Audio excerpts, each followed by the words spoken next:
안녕하세요. 컨쇼 대표 서영지입니다. 자, 오늘 제가 준비한 2025학년 정시 대학교 분석 중앙대학교입니다. 중앙대학교는 연결고리대학이라고 합니다. 서성한 대학 라인과 그리고 중앙대, 외대, 그리고 검대를 연결해주는 중간에 위치한 대학교라고 하는데 가군, 나군, 다군을 모두 다 선발을 하고 있는데 이번에 다군에 대한 부분을 좀 봐야 될 것이 있고 중앙대학교는 어떻게 아이들을 선발하는지 좀 보도록 하겠습니다. 수시보다는 복잡하지 않습니다. 자, 저희 컨쇼에서는 현재 컨쇼 오픈 채팅방을 운영하고 있습니다. 궁금한 사항 있으시면 들어오셔서 질문하면은 제가 아는 거에 한해서는 다 설명해 드리고 있고요. 그리고 모르는 게 있어도 좀 찾아서라도 설명을 해 드리고 있으니까 저희 컨쇼 오픈 채팅방도 많은 이용 부탁드리도록 하고요. 자, 중앙대학교 정시 지원에 대해서 볼 건데요. 일단 수능 100입니다. 뭐 교과가 들어간다거나 서류가 들어가는 전형은 아니고요. 그냥 수능 하나 잘 보면은 갈 수 있다라고 보시면 될 것 같습니다. 문과와 자연계가 이제 반영 비율이 조금 다른데요. 당연히 뭐 자연계 같은 경우는 수학에 대한 비중이 높고요. 인문이나 예체능 같은 경우는 이제 국어에 대한 비중이 조금 가지고 가는 부분이 있는데 전체적으로 봤을 때 수학에 대한 비중이 좀 높은 학교입니다.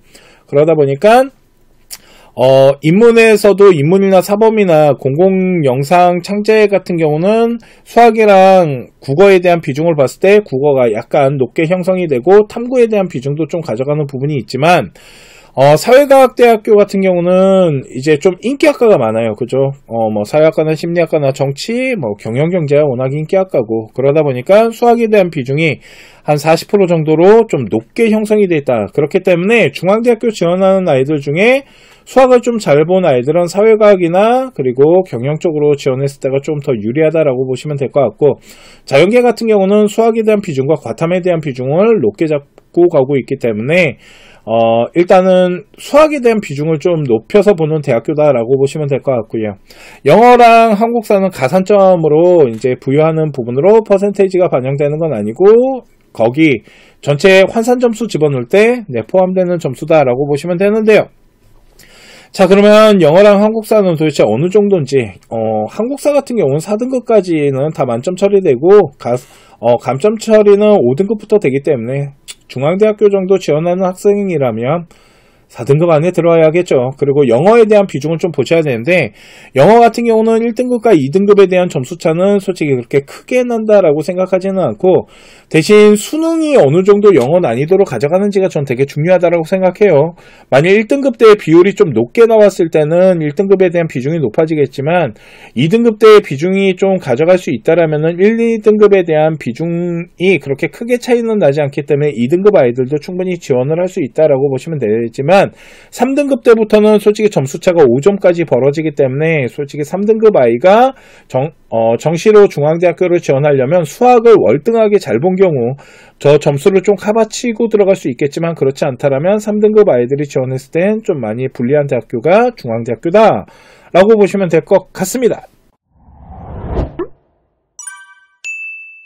자, 그러면 중앙대학교 다군을 좀 보려고 하는데요. 그러려면 이 군의 움직임을 좀 봐야 돼요. 이 군에 대한 움직임을 좀 보여드릴 건데 잠깐 제가 화면에서 사라질게요. 그냥 요 군 움직이는 거 지금부터 화면으로 보시기 바랍니다. 자, 보시면은요. 요 가군 있죠. 요 가군의 연세대 고려대학교에 만약 10점짜리 아이와 8점짜리 아이가 있다 할게요. 그러면 요 10점짜리 아이는 서울대학교에서 내려왔을 때 그 연세대학교 10점짜리 아이는 어디로 가냐면 고려대학교 다군으로 갈 거예요. 그래서 고려대학교에는 10점짜리 아이가 있을 확률이 높아요. 자, 그런데 여기에 9점짜리 아이들도 도전권을 형성할 거라는 겁니다. 그러면 8점짜리 아이들은 어디로 가야 될까요? 성균관대 한양대학교가 있는 저 나군으로 가게 되겠죠. 그러면 여기는 9점짜리 아이들과 8점짜리 아이들, 7점짜리 아이들, 6점짜리 아이들이 막 모여들 거예요, 지금. 그죠? 그러면 요 라인 안에 9점과 8점 아이가 요 연세대학교, 고려대학교로 올라갈 수 있냐 없냐가 되게 중요한 거고 그러면 요 7점, 6점짜리 아이들은 여기가 적정선이라는 거예요. 자, 그러면 성균관대 가군 같은 경우도 여기가 8점대 아이들보다는 7점대, 6점대 아이들이 있을 거라는 거죠. 자, 그러면 여기 9점대, 8점대 아이들, 나군에 있는 아이들 있잖아요. 얘들이 어디로 갈까요? 어디긴 어디야? 다군으로 가겠죠. 그러니까 요 다군에는 9점대, 8점대 아이들이 있을 확률이 높고, 또 하나 여기에 8점대 아이도 어디로 가냐면 다군의 8점대로 갈 수 있다라는 거예요. 자, 그러면 7점대, 6점대 아이들은 어디로 가야 될까요? 그 아이들이 바로 중앙대학교로 이동을 하는데, 잘 보셔야 되는 게 뭐냐면 중앙대학교를 이동할 때 7점대 아이들은 가군, 나군으로도 나눠질 수 있겠죠. 가군 아이는, 나군 아이는 가군으로 갈 거고요. 가군 아이는 나군으로 가는 아이들도 형성이 될 거라는 겁니다. 그러면 여기에는 7점대 아이들이 있을 거고, 여기에 6점, 5점, 4점 이렇게 형성이 되고, 여기도 6점, 5점, 4점 아이들이 형성이 되는데 7점 아이들이 조금 유리하게 형성이 될 수 있는 거고, 그러면 여기 중앙대학교에는 9점대부터 8점, 7점, 6점 아이들이 원래 오는 거였어요. 그죠? 그리고 여기에도 5점, 4점 이런 아이가 있어야 되는데, 잘 보세요. 9점대부터 형성되기 때문에 5점, 4점대 아이가 합격하기는 힘들어서 중앙대학교 다군에는 중앙대 수준의 아이가 지원하기가 힘들었던 거고, 요 9점, 8점대 아이가 이동을 하면서 7점, 6점대 아이들이 합격선을 형성하는 모습이 크고요.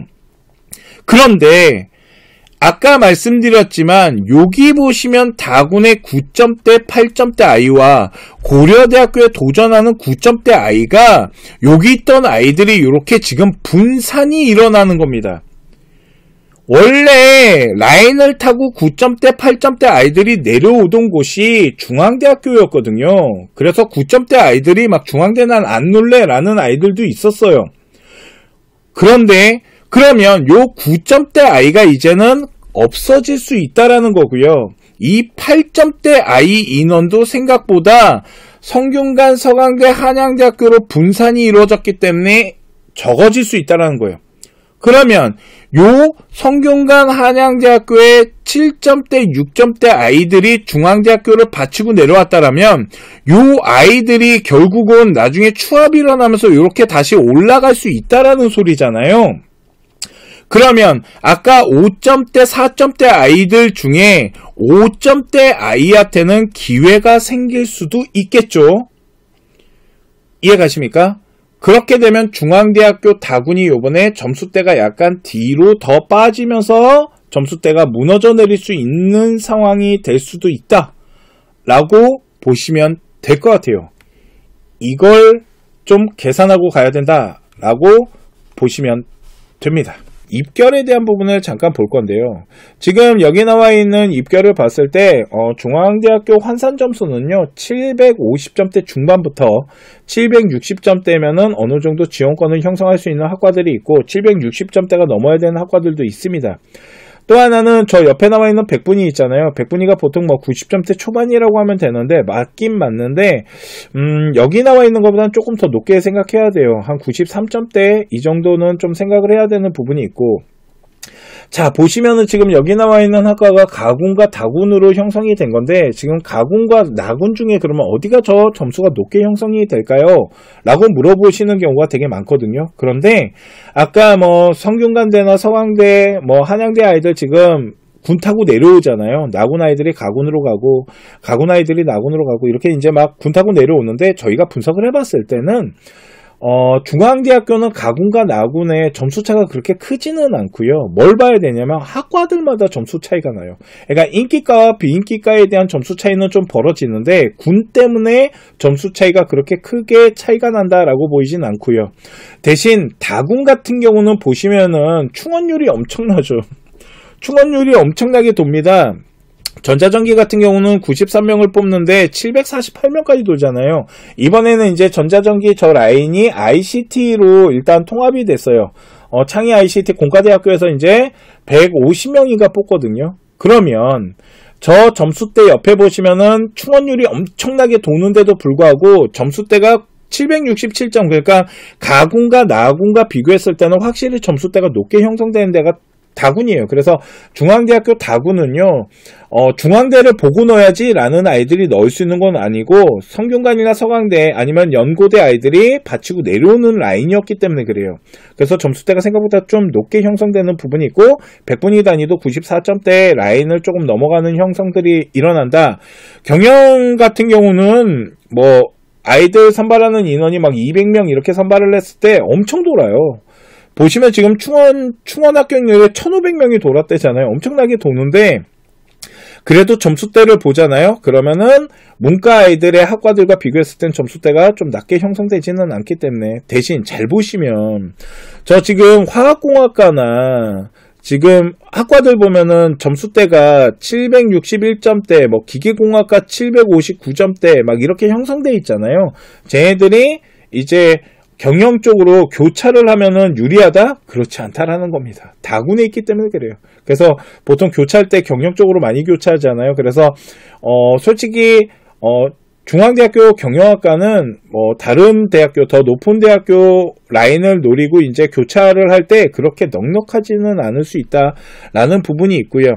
자, 그러면 이번 시즌에는 아까 성균관대학교나 서강대학교 이런 학교들 한양대학교가 다군을 형성을 하면서 아이들을 이제 선발하기 시작하잖아요.